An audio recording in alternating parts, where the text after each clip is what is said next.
Alright, we're back playing Final Fantasy VII, and we are almost at the end of this game. I mean, the final dungeon is unlocked.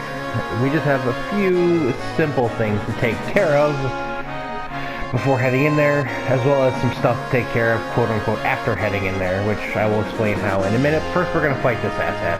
Hi. Now, this douche nozzle has 20,000 HP, and he, on many occasions, will flat out just freaking run away.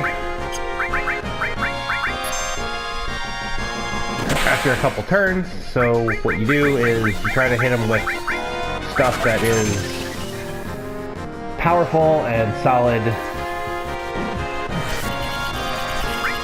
and all sorts of shenaniganry. You can steal stuff from him, as we sit for the ridiculous animation that is Bahamut Zero. If he's floating in the air like this, you could steal a circlet from him that I don't actually know what that does. I think it's an accessory that does something funny. And if he's on the ground, which he can be in several places, you could steal a reflect ring from him. Now, my main source of damage for the non-finish fights is a triple with Bahamut Zero and MP Turbo, so this should do, hopefully, max damage. If he was only going to have to fight him 4 or 5 times. He won't actually go to his death resting place until he has less than 20,000 HP.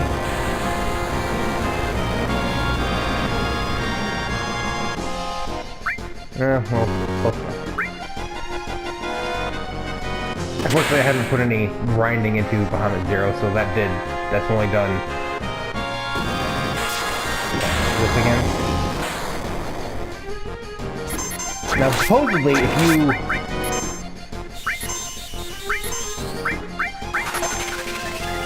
if you put an elemental materia on your defense with something equipped that has no elemental, you can dodge that. But I don't recall that working, and it doesn't work on the thing that I want it to work on anyway, so I'm not really gonna worry about using it, because pretty much every fight is going to be exactly like that. But yeah, I mean, he has 100,000 HP, he has 400 MP, so if you wanted to steal it, I think that refills. But basically what you gotta do is you gotta follow him around now for a while, and bump into him, so he gets mad every time. 4 times seems to be the magic number. And if you watch him for a while, if he alternates directions in any way, you haven't hit him enough, because he's still flying around like a jackass. But it's when you watch him for a bit, and he goes in a straight line and doesn't deviate at all.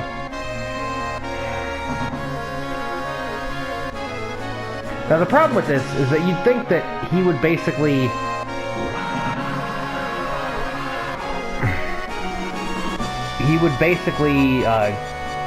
once you fight him somewhere, he would, like, you know, exit and go to the next destination, and he's gonna hover over Midgar. Midgar is another one where, there's actually one where he's on the ground, so I'm hoping I can get a second reflect ring, but I don't particularly feel like I need it. You just pop triple with a turbo leather. You will get plenty of these while you're grinding, don't worry.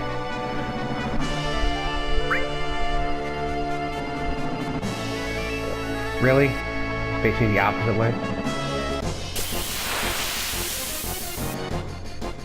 Yeah, so if he's on the ground like this, actually let's do the summon first.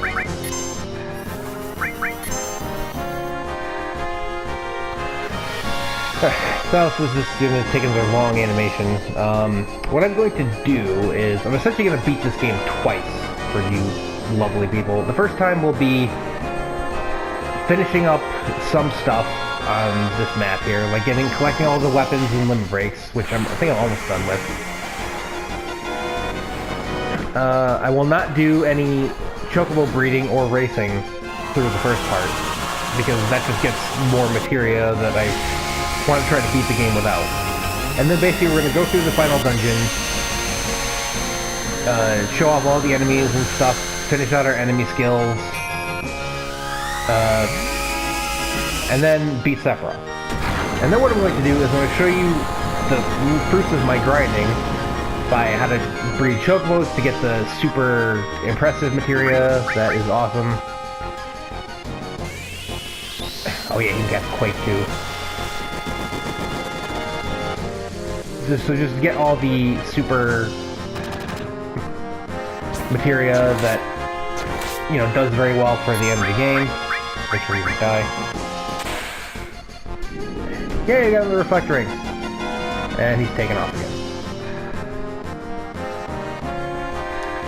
Now, the issue here is that he goes back to the crater where he started, rather than, like, yeah. See, he's nowhere in. Well, he's in sight because the crater he started at is close by.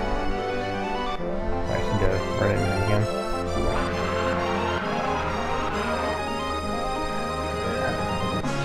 Come on, you asshole.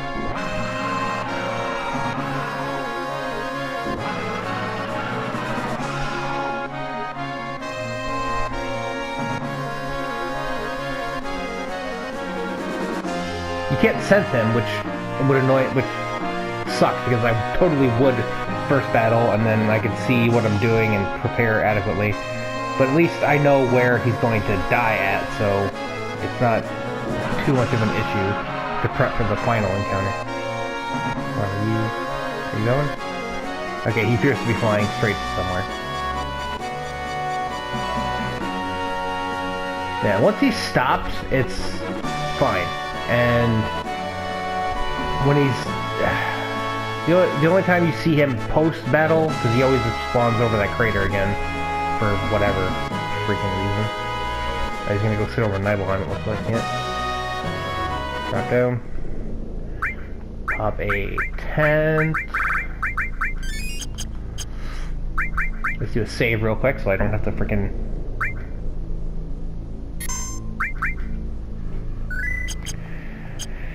Just see, actually, let's... Do I have an elemental materia equipped on somebody?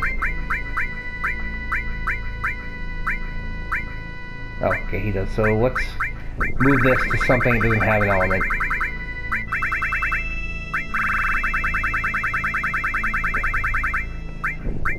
Well, let's put an ultimate there. It's not actually going to do anything. Ultimate doesn't have an element. Let's see if this helps. But yeah, so once I'm done, once I have finished the game the first time and shown all the chocobo stuff. Oh yeah, so that does work, okay.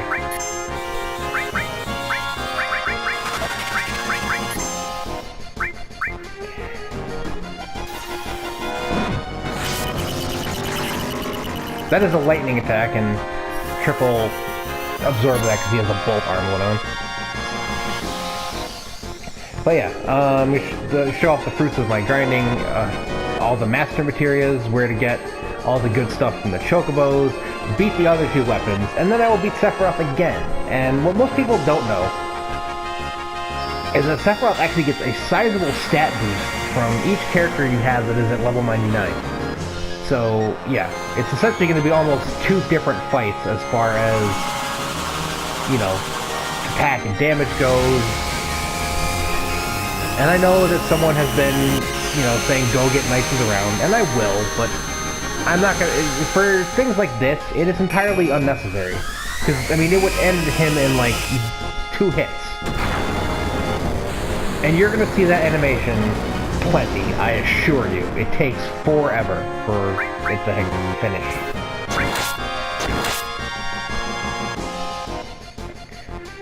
See if I can get out, attached to this.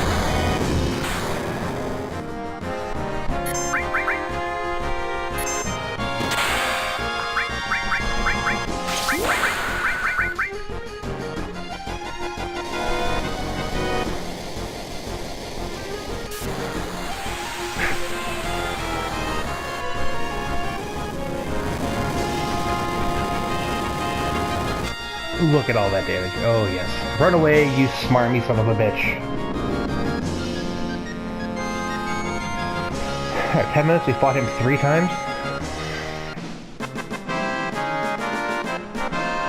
Now, you don't want to put on the, even though we're gaining 0, 0, 0 from this here, you don't want to put on, like, the ultimate weapons with no growth, because he will eventually give AP.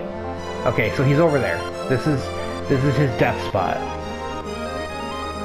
Okay, I want to switch up a little bit here. First, I want to pop into tent. Now, you don't have to worry about him running away now, because he won't. But I want to get all of the enemy skills onto myself.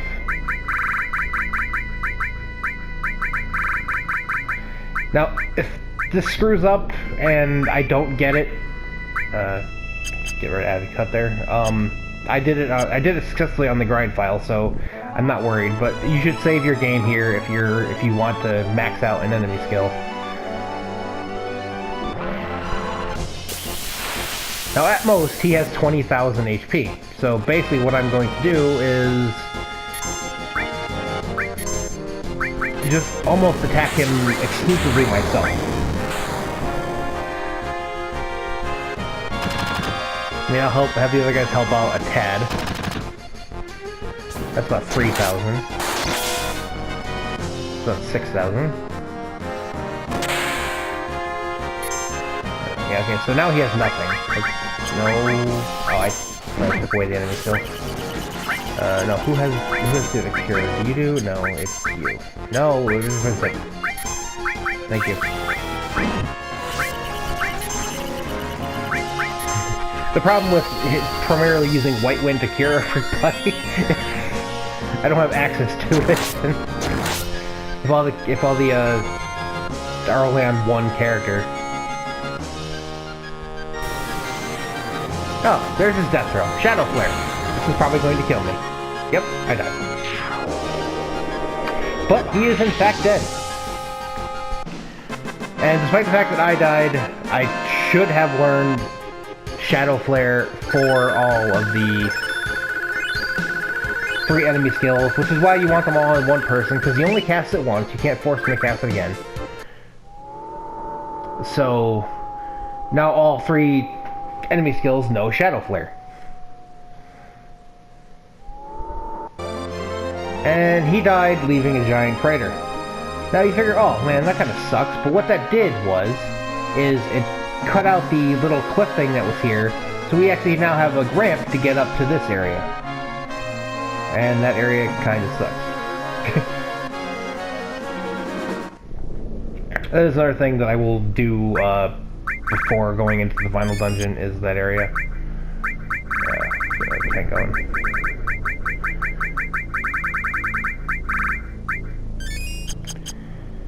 Right, yeah, let's... Okay, and from that we got the ultimate weapon, which is my ultimate weapon. And it is one of the best ones, because like I believe Ian's...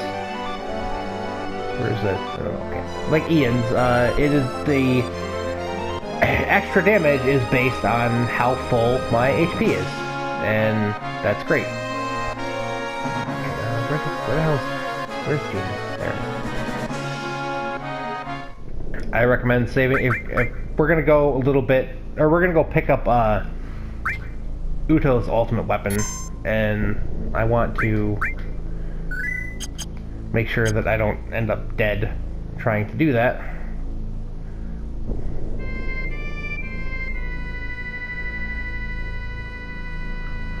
Because that other asshole is still lurking underneath the water. And now, since Ultimate Weapon is dead, if the Ruby Weapon hasn't appeared yet, he has now.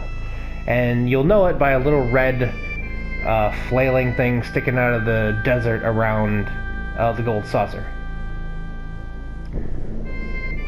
I have I don't think cheated, but I've cheesed both weapons.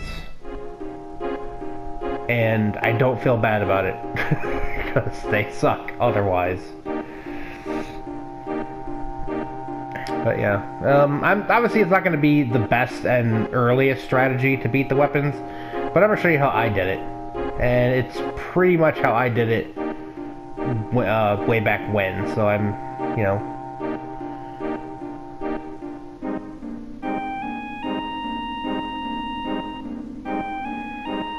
But yeah, now that we've done... I would assume we've done at least 10 battles, because we went through a bunch of stuff. We can now collect our reward from this optional little scene here. And you see that little small thing on the ground. I don't know what that's supposed to represent. She's apparently gone. And we get a death penalty and chaos, which are his ultimate weapon and final limit break, respectively. Now, death penalty is interesting because it, in addition to having a high attack power, its added damage is based on how many enemies he has killed. And I'll turn those off just in case. And take triple out for Dilly for a minute, because we're going to get his now, and I think that should be all of them except my final limit break. But it's based on how many kills he has. Not with that weapon specifically, just in general. And the unique part about it is that if you essentially max out, you know, the coding, which I think is like 65,565, like the highest number it can count to. If you overflow that, he does essentially inverse damage, meaning that he does 99,999,999 with every hit, and that will kill anything in the game, including that green asshole hovering in the water below me.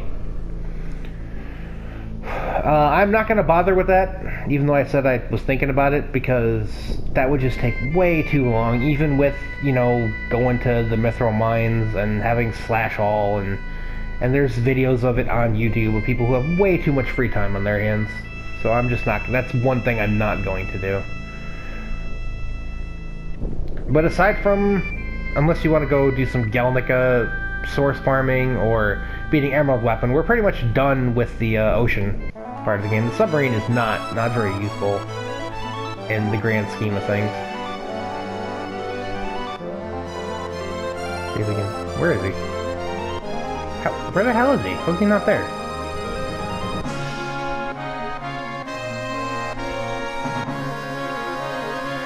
Alright.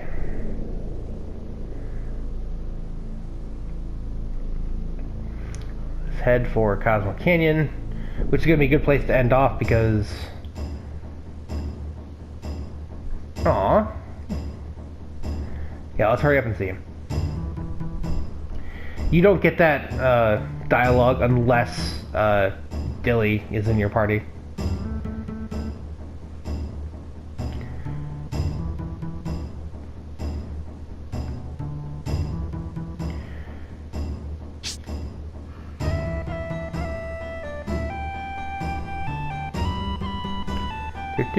No, get up there.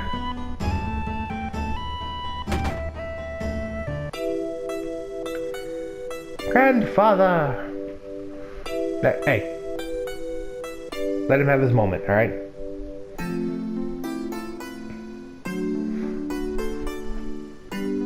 Notice how skinny Uto's legs were. Yeah, we're still here. Even though technically he would have just come back here during that whole sequence in the last episode.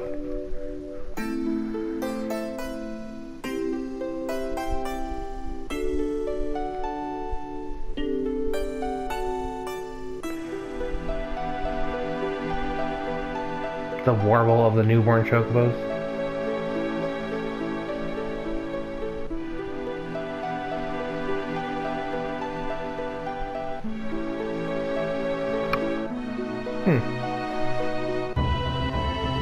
Well, yeah, that's true.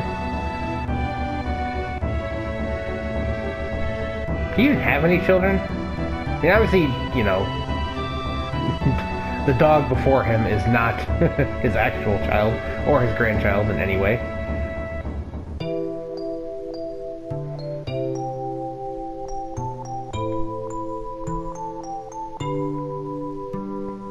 Well, so if he's the last of his kind, I don't know what kind of mate he's going to find.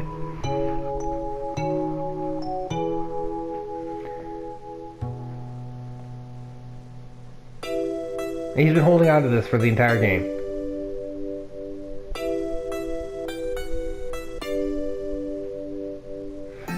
I don't think he's dead there.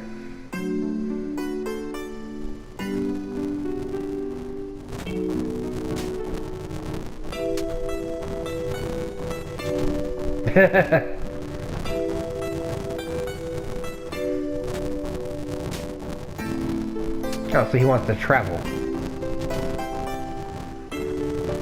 Well, if that happens, you can basically float. And he gives us the limited moon, which is Dilly's ultimate weapon. And I believe it has power extra according to how full his MP is.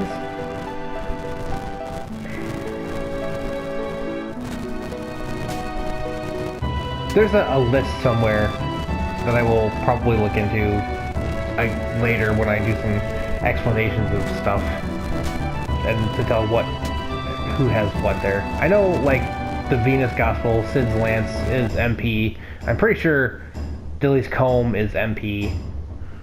I know that Kate Sith and Cloud have HP as their marker. The Premium Heart, Tifa's, is how full her limit gauge is. What else? Eris is the Princess Guard, like, even though it doesn't really say it, is based on if it powers up if party members are dead, which is kind of her thing, I guess. But yeah, that's gonna do for this episode of Let's Play Final Fantasy VII. I mean, we killed Ultimate Weapon, opened up a new area, and next time we will go into that new area. I'm gonna do some resetting to get my shit back together ahead of time, and, you know, thank you guys so much for watching. Thanks for all your support, and have a good night.